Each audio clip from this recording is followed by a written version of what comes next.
President Andrew Lucas sat in the Situation Room deep beneath the White House when the first explosion rocked New York City. The screen in front of him showed a news feed from Times Square. A massive fireball rose into the sky, and people ran in every direction. The feed cut to black. 1 second later, another screen lit up with reports from Tokyo, then London, then Moscow. The attacks were coming all at once across the entire planet. Andrew Lucas was 58 years old. He had served as president for only 2 years, and he had never imagined this moment would come. His face remained calm, but his hands felt cold as ice. The Defense Secretary Robert Grant stood beside him. Grant was a tall military man with gray hair and a deep voice that had always sounded steady. Today, his voice was not so steady. "We are under full assault, Mr. President," Grant said. "Multiple strikes on major cities. Tokyo hit 5 minutes ago. New York 2 minutes ago. Military bases in Europe are reporting direct hits. We have no identification of the attacking force." Andrew Lucas looked at the maps on the walls. Red dots marked explosions and attack sites. There were so many red dots. Each dot meant people were dying. Families were losing their homes. Children were losing their lives. The president felt the weight of responsibility pressed down on him like a physical force. "Return fire," Lucas said. "Send everything we have to the coordinates where those strikes came from." "We are trying, sir," a young officer said. "But the weapon signatures do not match anything in our database. The attacking vessels are above our atmosphere. Our missiles cannot reach them effectively." Dr. Margaret Stone rushed into the room. She was the chief scientist advising the military on advanced weapon systems. Her hair was gray, pulled back in a tight bun. She looked like she had not slept in days, even though the attacks had only begun minutes ago. "Mr. President, I have analyzed the initial weapon signatures," Stone said. Her voice was shaking. "These are not human weapons. These do not match any technology we have studied. The energy output is massive. The shield technology protecting their vessels is unknown to us." Andrew Lucas felt his stomach drop. He had always known there was life in the universe. The signals from space had proven that, but he had never expected to face this. The human race had lived in peace for the most part. They had not prepared for war with beings from the stars. "How many vessels?" Lucas asked. "At least 12 major attack ships," Stone replied. "Possibly more. We detect signals from multiple locations around the planet." Another explosion rocked the Situation Room. The lights flickered for a moment. People grabbed the tables to steady themselves. A general in the corner spoke urgently into his radio. "Los Angeles is hit. San Francisco is hit. We have reports of multiple strikes across the western United States," the general said. Hours passed. The strikes continued without mercy. Military bases fell silent when they stopped reporting. Cities were burning. The world was burning. Andrew Lucas made decision after decision. He ordered evacuation of major population centers. He commanded every military unit to fight back with everything they had. He knew they were losing. He knew the alien weapons were too advanced. But humans did not surrender. They never had. And they would not start now. By evening, something unexpected happened. The alien attacks began to slow. The attacking ships stopped their constant bombardment. Military units on the ground reported that the alien forces were pulling back slightly. Some ships seemed to be regrouping. There was no explanation for why they stopped. But the pause in the assault gave humanity a moment to breathe. Carl Patricia Wright was the head of military intelligence. She was a woman in her 50s and with a sharp mind and sharp eyes. She appeared on the video screen in the Situation Room, calling from a military base in Colorado. "Mr. President, we have detected something unusual," Wright said. The attacking vessels are opening communication channels. They are trying to broadcast a message. We are scrambling to translate it. Put it through, Lucas ordered. A moment later, a voice came through the speakers. It was not human. It was high-pitched and strange, like metal and wind mixed together. But the computer systems translated it to English. Humans of Earth, you have been tested. Your response has been recorded. We are the Galactic Council. We have sent this assessment force to measure your capabilities. Stand down and prepare for official contact. Prepare your leadership for communication. We arrive in 14 hours. The communication ended. Andrew Lucas felt many things at once. Fear, anger, confusion, determination. The attacks had been some kind of test. These aliens had killed thousands of human beings to see how humans would fight back. They had burned cities and destroyed military bases just to measure human strength. The president clenched his fists. Get me every leader we can reach, Lucas said. Get me scientists. Get me military commanders. Get me anyone who can help us understand what we are facing. And get me Ambassador Ford. We need a diplomat who can speak with these beings. By the time morning came, Earth's situation was clear. Approximately 15,000 humans had died in the assault. Hundreds of thousands were wounded. Major cities were damaged. But human military forces had shot down some of the attacking ships. They had demonstrated that humans could hurt the attackers. They could fight back. They could survive. Ambassador Kenji Ford was a middle-aged man who had spent his entire life studying other cultures and learning to communicate with people different from himself. He arrived at the Situation Room looking tired but ready. His gray suit was pressed, and his face showed the calm focus of a man who understood the importance of the moment. Mr. President, we need to find out who these beings are, Ford said. We need to understand their language, their culture, their intentions. Everything I know about communication tells me that we must listen first, before we can speak effectively. Andrew Lucas nodded. He understood that diplomacy and military strength would both be necessary. The human race had just survived the most devastating attack in its history. Now, it had 14 hours to prepare to meet the beings who had carried out that attack. The fate of humanity rested on what happened next.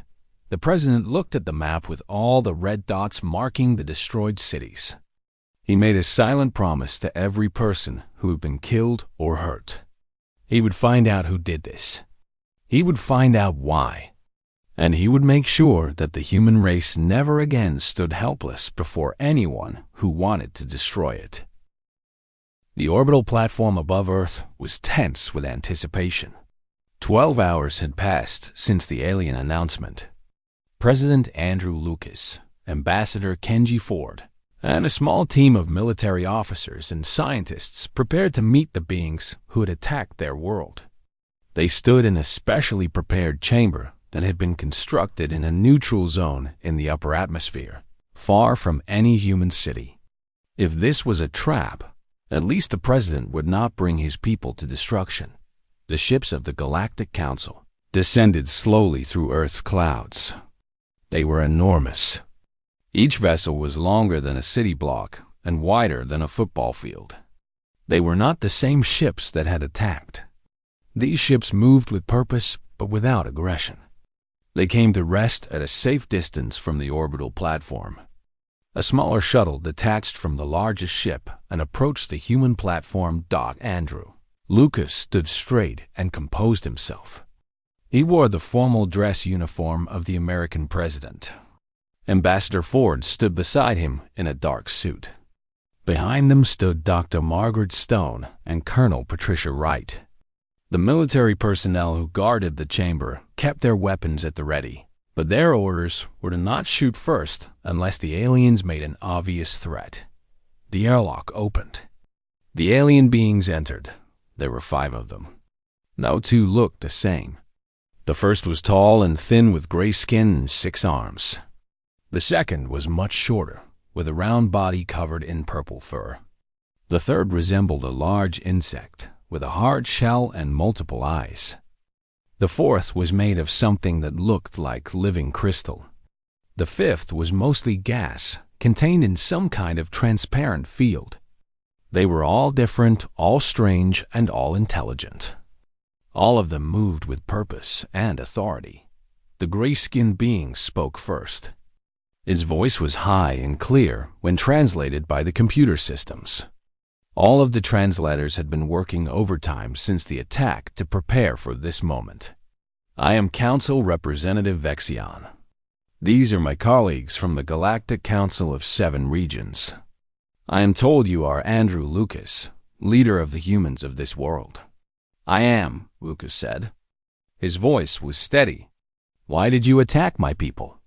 We did not attack, Vexion said. We sent the 5th Coalition to conduct a capability assessment. This is standard procedure when a new species is discovered in galactic territory. Andrew Lucas felt anger rise in his chest. The beings who killed 15,000 humans were claiming they had not attacked. They were claiming murder was just standard procedure, but he controlled his rage. He needed to understand their thinking if he was going to protect his people. 15,000 humans are dead, Lucas said. Hundreds of thousands are wounded. Your assessment destroyed cities and killed children. In human law, that is murder. In human law, Vexion repeated. The aliens seem to consider this. But humans exist in this region of galactic space. Therefore, human law is irrelevant. Only galactic law matters here. Ambassador Kenji Ford stepped forward. His face showed no anger, only professional interest. This was what Ford had trained for his entire life. He was a master at finding common ground between very different people. Can you explain the galactic law that permits this assessment? Ford asked politely. Vexion led them to a large table.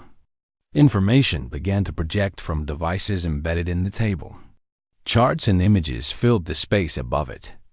The alien explained that there was an established protocol in the Galactic Council.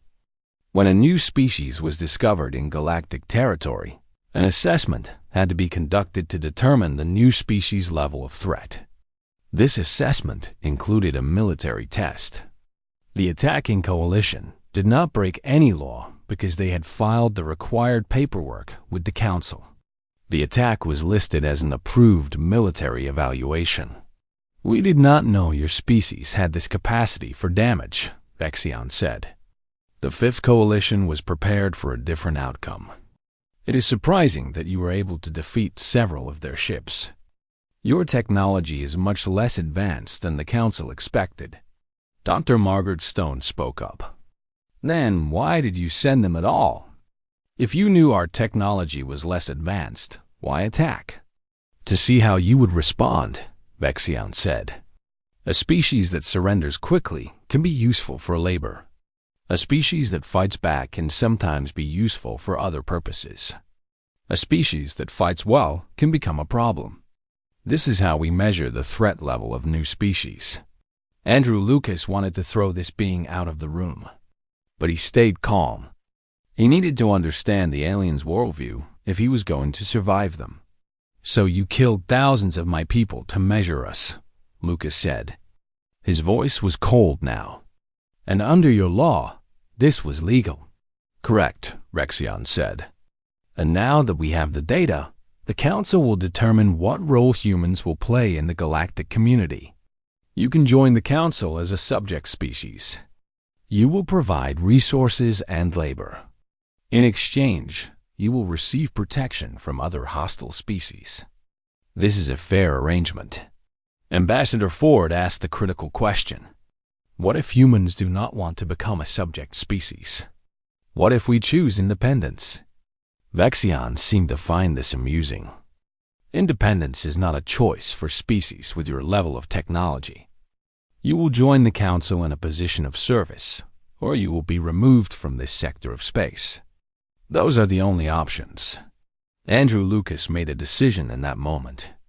This council was not going to treat humanity as a lesser species. The aliens might have more technology, but humans had something the council had not counted on.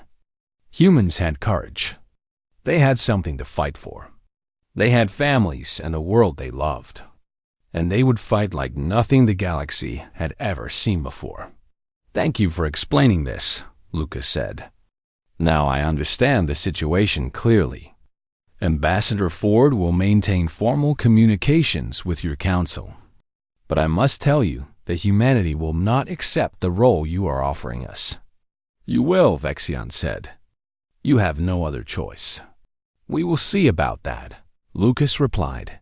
The council representatives seemed satisfied that they had communicated the terms. They returned to their shuttle.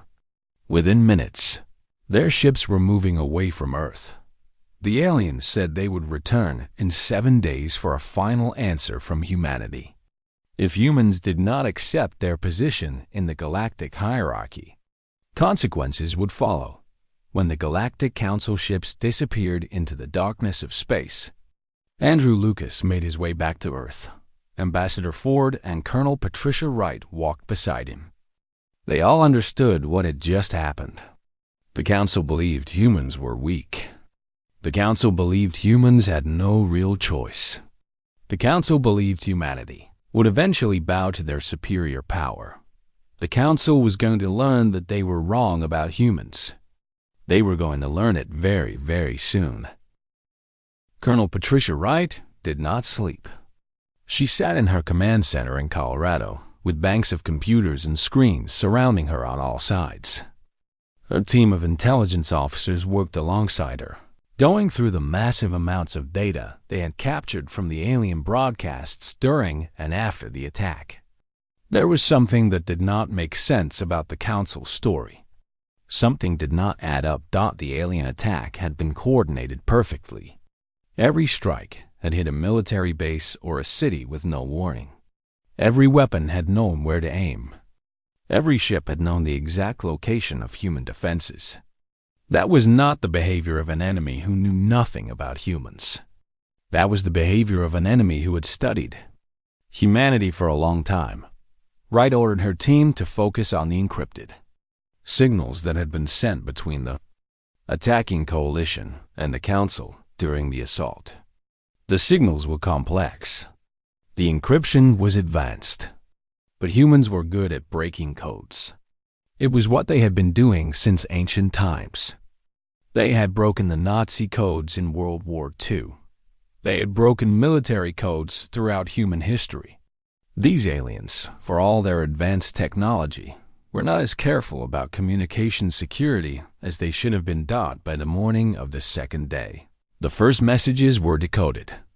Wright read them and felt her blood turn cold. One message from the 5th Coalition to the Council read, "Assault on human settlements proceeding as planned. Defense systems destroyed at 17 bases. Civilian casualties estimated at 11,000. Second wave ready for deployment as instructed." Wright called President Lucas immediately. Within 2 hours, Lucas, Defense Secretary Grant, and Dr. Margaret Stone were in the intelligence center reading the intercepted messages. The president's face grew darker with each new message they read. Another message said, "Council authorization confirmed. Attack proceeds within parameters.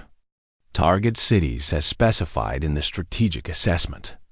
Do not deviate from the approved strike plan." This was proof. The Galactic Council had not simply sent an assessment force that had gotten out of hand. The Council had created a detailed plan for attacking Earth. The Council had authorized the strikes. The Council had specified the targets. The attack on humanity had been deliberately orchestrated by the beings who now called themselves the rulers of the galaxy. "This is not a capability assessment," Dr. Margaret Stone said. Her voice shook with anger. "This is a deliberate attack. This is genocide planning." "They tested us," Grant said. His military mind was working through the implications. "They wanted to know if we could fight back. They wanted to see how much damage we could take. They wanted to see if we would surrender or resist. And now they have an answer, Wright said. Humans fight. We resist. We do not give up easily. And now they know that. President Lucas read more messages. One was particularly damning. A council official had written to the attacking force, "If humans prove too weak to be useful, the second phase will commence. If they resist well enough, they may be useful as military subjects or heavy workers. The goal is to determine their value to the council." "They are evaluating us like we are animals," Lucas said quietly. "Like we are slaves they are thinking about buying." "There is more," Wright said. She pulled up another set of messages. These are older. They date back months before the attack. The council was discussing Earth for a long time. They detected our radio signals 5 years ago. They sent probe ships to study us without our knowledge. They studied our military capabilities, our politics, our population. They gathered intelligence like a predator gathers intelligence about its prey. Dr. Margaret Stone studied the technical specifications that had been decoded from the messages. Her face showed both anger and something else. Understanding. Revelation. "Mr. President, I have something important," Stone said. She pulled up the weapon analysis she had done on the alien weapons used in the assault. "I have been analyzing the energy signatures of the weapons that attacked us. I compared them to the weapon specifications in these decoded council messages. And?" Lucas asked. "The weapons used in the attack were built by the Galactic Council," Stone said. "Not just authorized by them. Built by them. In fact, the weapon signatures match the technical specifications in Council military development records. The Council did not just send an assessment force. The Council sent its own military ships. The Fifth Coalition is a Council military unit." The room went silent. Everyone understood what this meant. The Galactic Council had attacked Earth directly. They had done it themselves, not through some separate organization. The beings who claimed to be the rulers of the galaxy had committed an act of war against humanity. They had killed 15,000 humans, and they had done it deliberately. "This changes everything," Grant said. "This is not just aggression. This is war. This is a declaration of war against the human race." "They did not see it that way," Lucas said. His voice was hard now, because they thought we were too weak to matter. They thought they could attack us, and we would break. They thought we would beg for mercy. They thought they could reshape human society according to their laws without any real consequence. "What are we going to do?" Stone asked. President Lucas stood up. His decision was already made. He had known since the moment he learned that the Council had authorized the attack. There was only one thing humans could do. They could fight. They could refuse to accept this injustice. They could show the galaxy that you did not attack humanity without facing serious consequences. "I want everything," Lucas said. "Every decoded message. Every weapon specification. Every proof of Council involvement. I want a complete analysis of their attack strategy. I want evidence of how long they have been studying us without our knowledge. I want it all organized and ready for presentation." "To whom?" Wright asked. "To everyone," Lucas said. "To the Galactic Council. To every independent civilization in the galaxy. To the entire galactic community. I am going to show them exactly what their precious council has done. I am going to prove that the council attacked an innocent species deliberately. And then I am going to tell them what humanity thinks about that. They will not like it," Grant warned. "They have weapons beyond what we can defend against." "Then we will have to be smarter than them," Lucas said. "We will have to show them that might is not always right. We will have to teach them that attacking Earth comes with a price." For the first time since the assault began, Andrew Lucas smiled. It was not a happy smile. It was the smile of a person who had found clarity in a terrible situation. The Galactic Council had attacked his world. They had killed his people. They thought humans were weak. They thought humanity would bend. They were about to learn that they had made the worst mistake of their lives. They had shown their true nature to the one species in the galaxy that would never forgive them for it.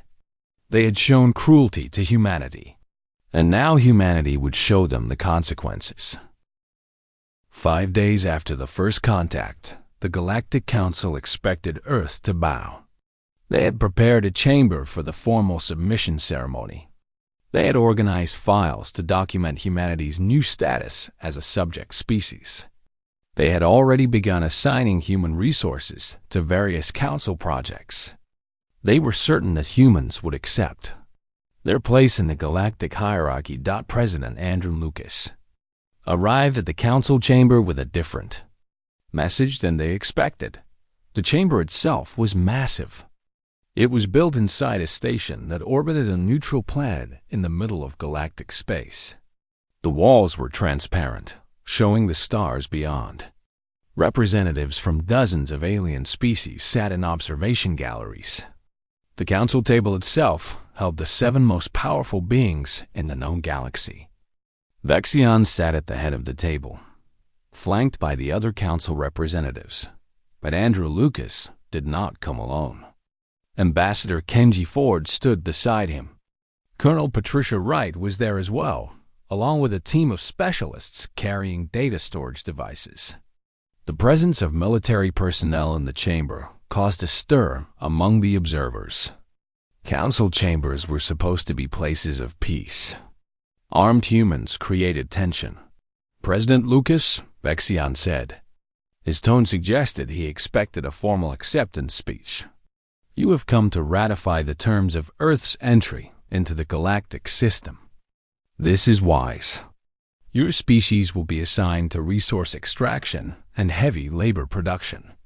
Your military will be incorporated into Council defense forces. Your government will answer to the Council authority. Welcome to the galactic family. Andrew Lucas did not sit. He stood at the center of the chamber. His voice was calm, but it carried the weight of a man who had made a final decision. I am not here to accept your terms, Vexion, Lucas said. I am here to accuse the Galactic Council of war crimes against humanity. The chamber erupted. Species that had been sitting calmly in observation were suddenly speaking urgently.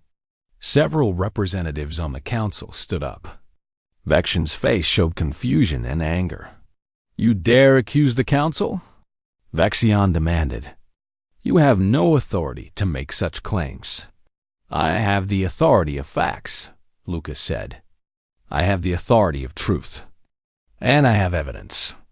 Ambassador Ford activated the data displays. The walls of the council chamber filled with images and decoded messages. Every council member and every observer could see them clearly. The messages showed the council's orders to attack Earth. They showed the detailed plans for the assault. They showed the authorization signatures of council officials. They showed the council's weapon specifications, matched exactly with the weapons that had killed 15,000 humans. The chamber became even more chaotic. Several alien species rose from their seats in shock. The council's own representatives were arguing among themselves, denying involvement or claiming the information was falsified. This is impossible, one council member said. It was a crystalline being that represented a sector near Vexion's region. The council would never engage in such action. The council engaged in exactly this action, Lucas replied. He pointed at the messages on the walls.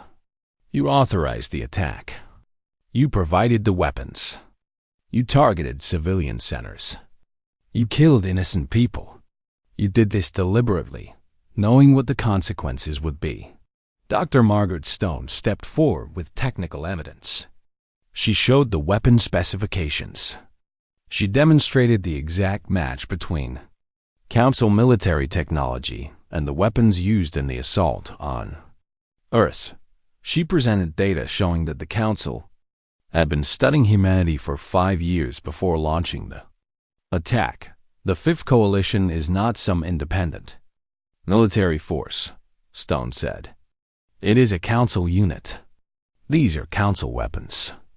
This is council military action. There is no way to deny this. Vexion's face showed fury now. This is insubordination. You are a species attempting to challenge the authority of the Galactic Council. This will not be tolerated. Andrew Lucas activated a broadcast from Earth.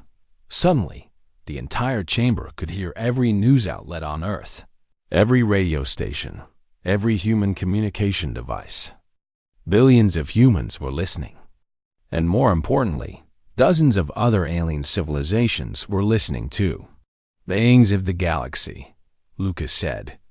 His words were being translated into hundreds of alien languages and broadcast across every communication network. I am Andrew Lucas, President of Earth. The Galactic Council attacked my world without cause or warning. They killed 15,000 humans in a deliberate military assault. They claimed this attack was legal under their laws. But I tell you this. No law is just that permits the murder of innocent people. No authority is legitimate that kills without accountability.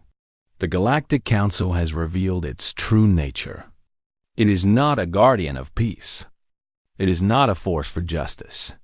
It is a military dictatorship that rules through fear and force. The council members were shouting now, demanding that Lucas be arrested. But they could not stop the broadcast. It was already traveling across every communication channel in the galaxy. Trillions of beings were hearing the President of Earth tell them that the Galactic Council had lied.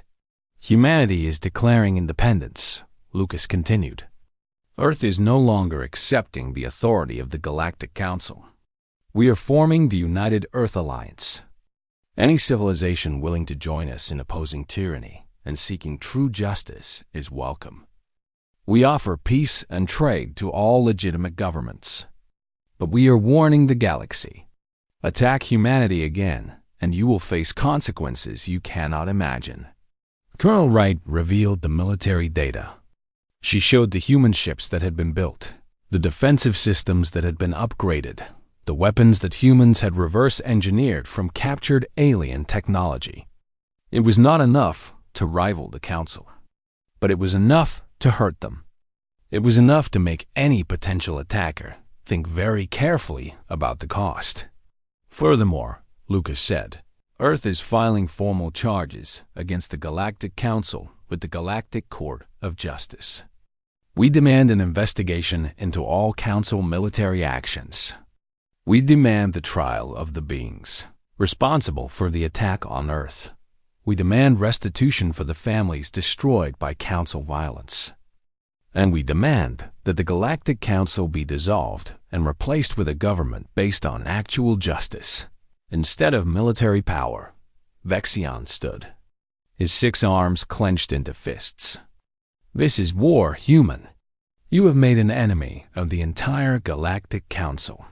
No, Lucas said calmly. We have made an enemy of tyranny.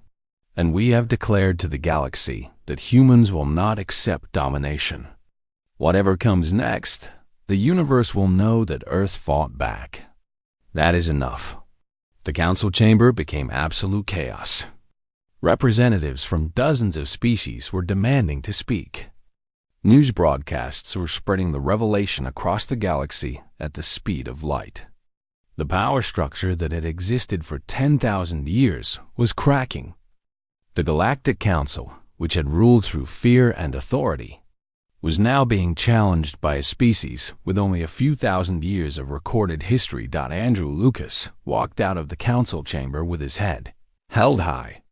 He did not know what would happen next, but he knew that Earth had taken a stand. Humanity had refused to accept slavery, and that decision, more than any weapon or strategy, would change the future of the galaxy forever. 3 months after President Lucas challenged the Galactic Council, the Council ceased to exist in any meaningful way. The institution that had ruled 1,000 worlds for 10,000 years collapsed under the weight of its own corruption. It did not happen through warfare or violence. It happened because the other species of the galaxy realized they had been governed by a power that did not care about justice or fairness. They had simply been ruled by fear. The Galactic Court of Justice opened a formal investigation into all council military actions going back 500 years. What they found was staggering. The council had conducted similar capability assessments against 47 different species. Each assessment had resulted in heavy casualties among civilian populations. The council had called each one a legal military evaluation. The court called them what they were: war crimes. The trials lasted for weeks. Council Representative Vexian and his colleagues were arrested and prosecuted.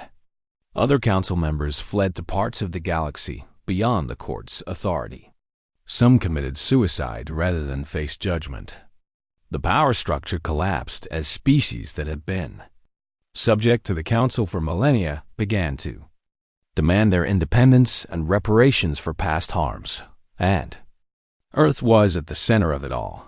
Ambassador Kenji Ford worked constantly to build new alliances. He traveled to the worlds of species that were interested in joining the United Earth Alliance. The alliance grew quickly. Within weeks, it included 37 different species. Within months, it had grown to over 100. These were not just small or weak species. The Verdian Federation, an ancient civilization with advanced technology, joined. The Crystalline Union, which had previously been dominated by council influence, declared independence and immediately became an ally of Earth. The message was clear across the galaxy. Humanity had proven that standing against tyranny was possible. Humanity had shown that a younger species with less advanced technology could challenge ancient powers and win through courage and moral clarity. Other species that had been oppressed for millennia were beginning to believe that liberation was actually possible. Defense Secretary Robert Grant oversaw the rapid expansion of Earth's military capabilities. The human military had learned quickly from studying captured alien technology. Engineers reverse-engineered alien weapon systems. Scientists studied the power generation methods that made alien ships possible. Within weeks, new human ships were being constructed in orbital shipyards. These ships were not as advanced as the oldest alien warships, but they were good enough. They were fast enough. And they were crewed by humans who had something to protect. Dr. Margaret Stone led a massive research initiative. The human scientific community had expanded to include brilliant minds from dozens of alien species. They worked together to develop new technologies that combined human ingenuity with alien scientific knowledge. The results were remarkable. Humans understood something about problem solving and adaptation that many older species had forgotten. Humans approached problems with fresh perspectives. The combination of human creativity and alien technology created breakthroughs that neither could have achieved alone. President Andrew Lucas addressed the human people from the United Nations building on Earth. Behind him, the sky showed the newer ships that were arriving from allied species. These were not warships coming to conquer. These were friends arriving to help.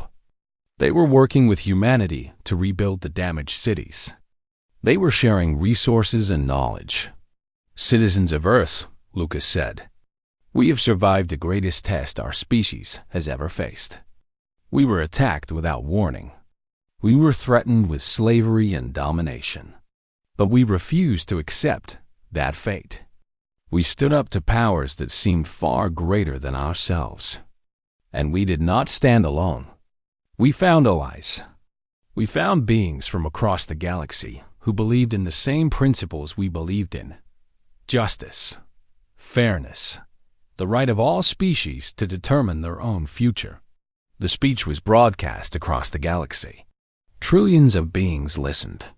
Some celebrated the victory of a young species that had refused to accept oppression. Others mourned the loss of the stability that the Council had provided. even if that stability had been built on fear. But even those who mourned understood that something fundamental had changed in the galaxy. The United Earth Alliance held its first formal session on a neutral world. Representatives from 115 different species gathered to create the founding charter. The document was simple but revolutionary. It declared that all species had the right to self-determination. It established a court system based on actual justice rather than military power.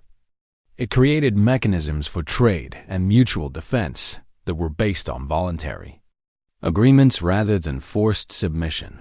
And at the center of this new order was Earth, young Earth, the species that had barely a few thousand years of recorded history.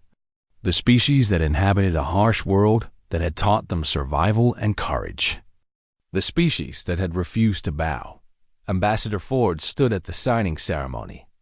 Around him, beings that had never met before were signing the charter. A Verdian who represented a civilization billions of years old signed, beside a young member of a species that had only recently discovered space travel. A member of the Crystalline Union signed beside an alien being made entirely of plasma. The diversity was stunning. The hope was real. Ambassador Ford thought back to the message he had received from a representative of a small species that the Council had oppressed for thousands of years. The message had been simple. It said, "Thank you for showing us that resistance is possible." And that was it. That was the victory. Humanity had shown a galaxy that had learned to accept tyranny, that resistance was possible. That standing up for justice was worth the risk. That a younger species with less advanced technology but more courage could change everything. In the nights that followed, President Lucas often stood on the roof of the White House and looked up at the stars.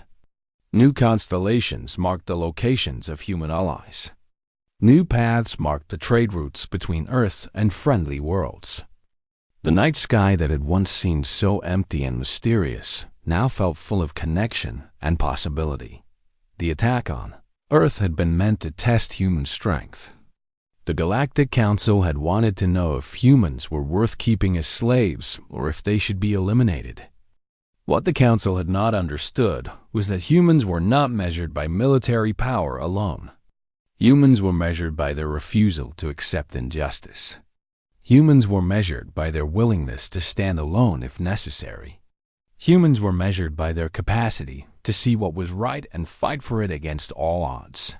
Somewhere in the galaxy, new human ships flew toward distant worlds. They carried the human flag. They carried ambassadors and traders and scientists.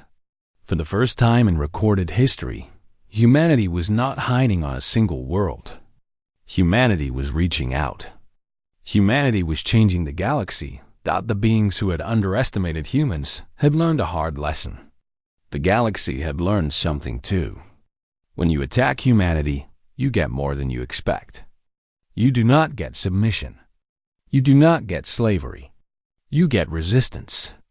You get courage. You get a species that will stand against anything to protect what it loves. And once the galaxy learned that about humans, everything changed.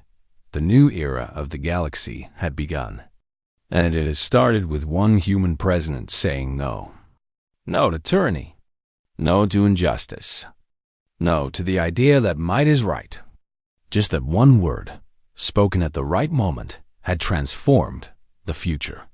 And that was the power of humanity. The power to change everything. The power to stand alone if necessary. The power to refuse to accept what seems inevitable. That was what made humans truly exceptional in a galaxy full of advanced technologies and ancient civilizations. That was what made humanity worth remembering for the rest of time.